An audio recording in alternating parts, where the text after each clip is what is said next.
એસઓજીને એક માહિતી મળી હતી કે ગવિયર ગામ તાપી નદી વચ્ચે આવેલા કીડિયા બીટમાં અમુક જે તત્વો છે એ બેરલની અંદર જે ભેળસેળયુક્ત પ્રવાહી ડીઝલ જેવું પ્રવાહી જે છે એ પ્લાસ્ટિકની બેરલમાં સંગ્રહી રાખે છે અને એ લોકો એ ચોરીને ત્યાં ભેગું કરી અને પછી છૂટક વેચાણ કરે છે. તો એસઓજીની ટીમો ત્યાં વેશ પલટો કરીને અલગ અલગ વેશભૂષામાં ગઈ અને ત્યાંથી ટોટલ 10,65,000નું 14,200 લીટર અને ટોટલ 71 જે બેરલ છે એ જપ્ત કરેલ છે, જાણવાજોગ દાખલ કરે છે ને BNS 106 મુજબ જે માલ છે એ જમા લીધેલ છે.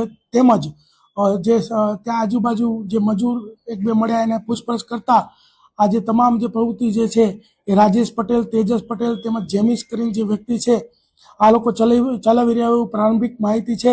અમારી તપાસ ચાલુ છે. કોલ ડિટેલ્સ, આજુબાજુના નિવેદનો તેમજ તમામ જે પ્રક્રિયા પૂર્ણ થયા બાદ આ લોકો વિરુદ્ધમાં BNS 303(2), 316(3), 61(2), 287 અને 288 મુજબનો ગુનો દાખલ કરી અને આરોપીઓની ધરપકડ કરવાની આગળની કાર્યવાહી કરવામાં આવશે.